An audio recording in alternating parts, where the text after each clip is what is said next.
O ito na pala yung nangyari sa aming pag-harvest ng talong na noon ay nispray-sprayan ko lang naman ito pero ngayon ay pupuksiin na natin ang mga malalaking bunga niya tutok mga inday. O maayong adlaw tutok mga inday, panibagong pag-asa, panibagong pagsasama. Bali sa video na ito, kakadto na naman kami sa uma para magpapanggap na naman ng mga mapisan. Kay gali mga tamaran gid kami eh. Bali pagpuli namin dito galing sa eskwelahan, naghihimos gid kami dayon at sinuot ko na gani dito yung long sleeve na binigay sa akin ng gwapo ko na instructor ho. Baw pasipsip na naman ko ba? O shout out pala kay Sergio Marie Reyes, sir salamat igali sa bayo na iyong ibinigay na nakakaigo gid sa akin. O ang isa ato na gani kay GL pinasuksok ko na at ang ganda tingnan, ang sabi niya galing daw amay sa kunulang tawon. O baw pasensyahan yun na pala itong aking mga halambalanin dito to mga inday dahil Ilonggo ako O at sa mga nagtatanong bala sa akin kung saan ako nagtitiner, nandito lang naman ako iya sa barangay Tabo Ilog Negros Occidental. O ang sabi gani nila ang mga Ilonggo kuno ay mga mayayabang pag naghahambal. Nagbabalod-balod lang yung aming tono, sasabihan mo na mamayabang kami magsasabi. Pamatsyagan mo lang na iya. Pero sa tuod lang, ganyan talaga kami ang magsalita. Kung sa English pa gani, Ilonggos are the sweetest people in the skin of the soil. Balat ng lupa, bala? Skin of the soil? Bali nauna na pala kami dito ni GL at ni Chita sa pag-aabot sa uma tutok mga inday ho. O tama ka, aso iyan, pero Chita ang pangalan. Dahil noong bata pa si Chita to mga inday, sobrang putot niya at mabilis tumakbo. O te, kita mo na daw pulok-pulok. Pag-abot namin dito sa bukid tutok mga inday, hinubaran dayon ni GL ang mga sungayan namon diyo tapos ako naman niya ay dumiretso ako para tingnan ang efficacent company namin dito. Kagbaw, pagtingin ko dito ho. Ginsagaan na pala ng mga tao dito ang mga efficacent company namin. Ti ano na lang ito ya kay hindi na ito green, nag-brown na ito. Nahimo na ni siya Milo everyday. Marami pa ganing harang dito na ginawa nila ho. Gusto ko lang pala kayong i-update to mga inday na nabar down na yung efficacent company namin dito. Oo, dahil pinalitan na ng Milo everyday. O dahil magpapanggap na naman kaming mapisan ngayon, magpapainom muna tayo ng Haniban Sugar Plum Yam Piyam Piyam ko. Bao dugay-dugay pa dito to mga inday, sang ginhubadan ko na dito ang isa ho. Nagdiretsyo na pala yung isang honey bunch ko dito sa ibaba. Akala ko magliligo pa siya sa efficacent na wala namang efficacent dyan. Bao mag-iinom pala siya ng Milo everyday. Ginhila ko siya dayon yung totoo mga inday. Kay balaan mo na gid yan ang hihigko dyan. Dyan kaya mag-iinom, maglulupot ka diraya. O dito kasi namin sila pinapainom ho sa may kubo to mga inday. Kag alam niyo to mga inday, ang aartihan ng isang Haniban Sugar Plum ko na ito yaho. Dahil kapag nasisimhutan na gani ng ibang kalabaw yung mga labador na ito na iniimnan niya, hindi na siya magiinom dahil mapupos nga na siya dahil mapapanimahuan yan na baho na kuno baba kag laway itong mga labador. Dapat siya lang palaging mauna sa pag-iinom na kaartihan do kanami pakdulon labador. Tigin kuhaan ko naman siya ng bagong sang labador na stainless dito ho tapos kaya siya uminom dahil walang laway o kaya kaartihan do si kagwapa-gwapa.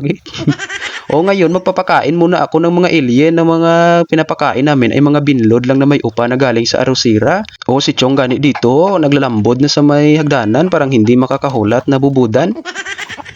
Kadamo pasang mga pasayo dito to sam kadugay mang harvest talong mang harvest na tahaw. Ate ngayon ito na ang pinakahinuhulat ng lahat. Gindala ko nagali dito to mga inday ang sako habang si GL ihihigot niya na muna ang mga sungayan sa higad-higad. Baw pag abot ko na dito ho, ganito na dayon kaganda yan ang mga talong na nagsugata sa ako na ang dadabong giya daw buhok mo sa ilok.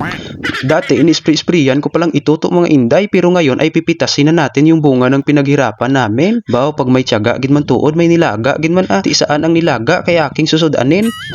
Ate dito na yung totoo mga inday ako nagkamang-kamang gani sa ilalim ho kag pinanilagan ko dito sa ilalim. Abaw noong pinanilagan ko dito to mga inday nakasabi gid ako yan na God is good in all the time gid ya.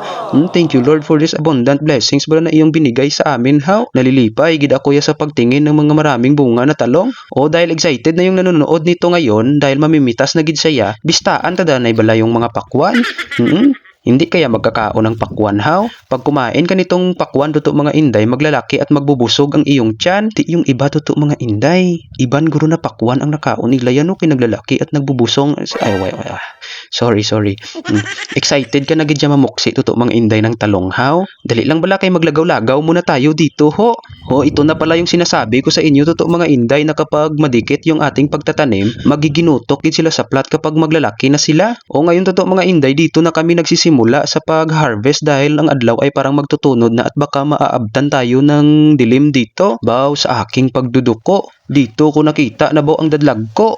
Yung feeling bala na sa iyong pagtatamwa, excited ka na gid dayon mang baliswa. O bali sa pagpupuksi namin ito totoo mga inday, hinihinay-hinay lang namin ang pagluluak dahil pati yung kaniyang stem ay parang garagumo, garagamak.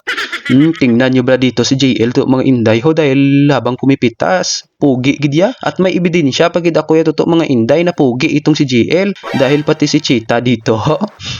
Inaayod-ayudan niya na si JL ha.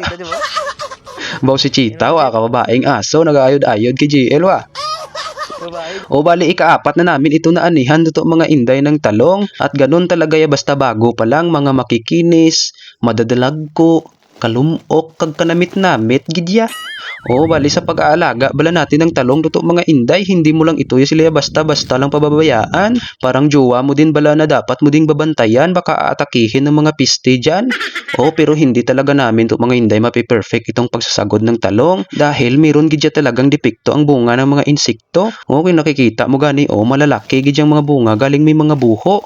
O maya-maya pa dito to mga inday dumating na sila ni Papa at ni Mama na may dala silang traktora. O at nagtulong na din sila sa amin sa pag-harvest. Ganito lang ya ang buhay namin at ang kabuhayan namin totoo mga inday, kaya nagpapasalamat gid ko gani iya kay Lord na kahit bala sa kabila ng mahirap namin na buhay, hindi talaga siya pumapalya sa pagpo-provide ng mga pangangailangan namin, lalo na't binigyan niya pa kami ng mga masisipag at mapagmahal na mga magulang.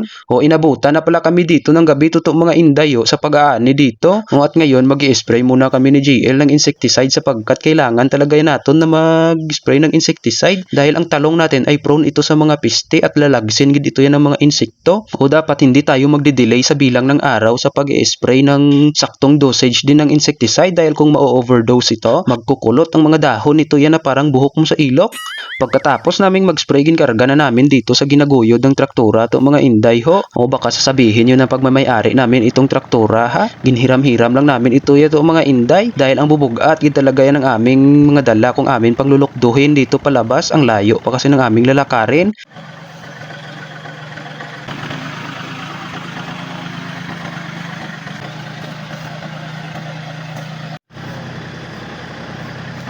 Pag-abot namin dito sa bahay, ginhuwad na namin sa salog. Bawo ka nami, gidya sang tsura ka mga talong tumainday. Ang dadlag ko kikinis at ang lulumok-lumok kag namit-namit gidya. O kaso may komprador na ito na magkukuha nito bukas to mga inday at hindi gid talaga tayo makakalibod. Baka sa next harvest pa nakin, magbablog na ako na maglilibod ako. Ate hanggang dito na lang to mga inday. Bye-bye, ingat!